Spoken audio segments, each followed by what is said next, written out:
Going a little farther, he fell to the ground and prayed that if possible the hour might pass from him.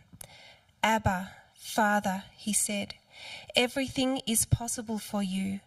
Take this cup from me, yet not what I will, but what you will." Then he returned to his disciples and found them sleeping. "Simon," he said to Peter, "are you asleep? Couldn't you keep watch for 1 hour? Watch and pray so that you will not fall into temptation. The spirit is willing, but the flesh is weak." Once more he went away and prayed the same thing. When he came back, he again found them sleeping because their eyes were heavy. They did not know what to say to him. Returning the third time, he said to them, "Are you still sleeping and resting? Enough! The hour has come. Look, the Son of Man is delivered into the hands of sinners. Rise, let us go. Here comes my betrayer."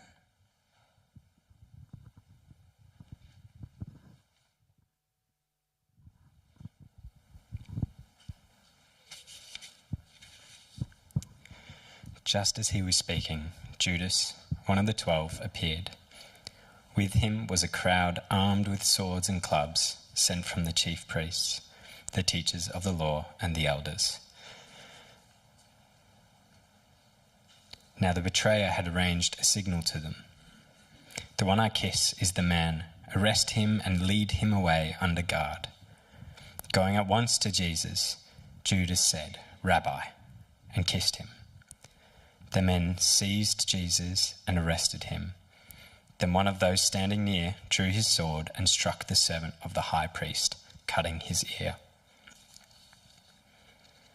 "Am I leading a rebellion?" said Jesus.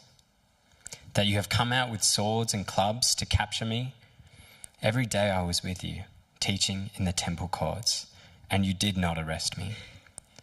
But the scriptures must be fulfilled." Then everyone deserted him and fled. A young man wearing nothing but a linen garment was following Jesus. When they seized him, he fled naked, leaving his garment behind. They took Jesus to the high priest, and all the chief priests, the elders, and the teachers of the law came together. Peter followed him at a distance, right into the courtyard of the high priest. There he sat with the guards and warmed himself at the fire. The chief priests and the whole Sanhedrin were looking for evidence against Jesus so that they could put him to death, but they did not find any. Many testified falsely against him, but their statements did not agree. Then some stood up and gave this false testimony against him.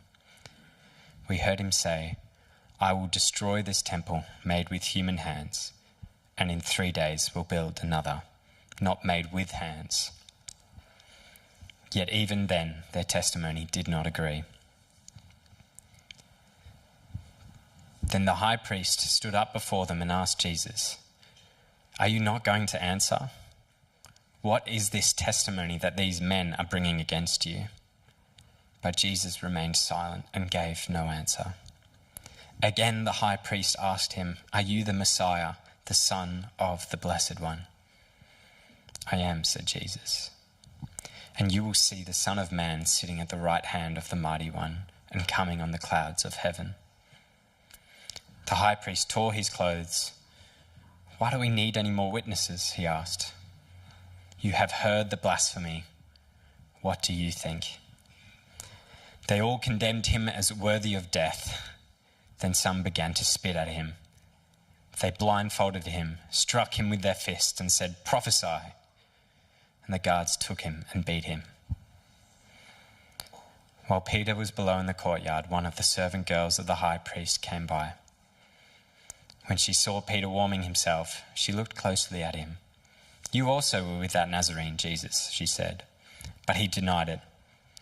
"I don't know or understand what you're talking about," he said, and went out into the entryway. When the servant girl saw him there, she said again to those standing around, "This fellow is one of them." Again, he denied it. After a little while, those standing near said to Peter, "Surely you are one of them, for you are a Galilean." He began to call down curses, and he swore to them, "I don't know this man you're talking about." Immediately the rooster crowed the second time. Then Peter remembered the word Jesus had spoken to him, "Before the rooster crows twice, you will disown me 3 times." And he broke down and wept.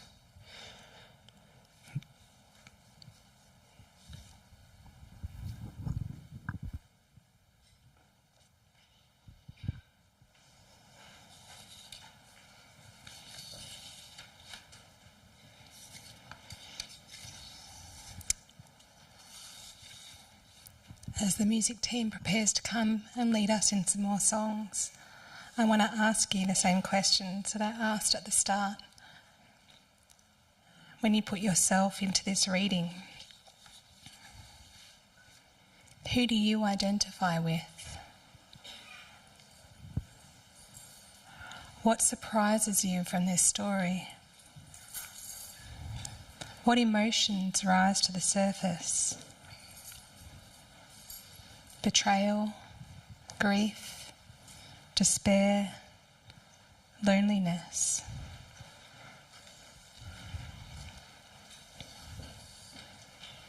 You might like now to take your rock or your candle, hold it in your hands, and think about your response to the Lord as the team plays for us.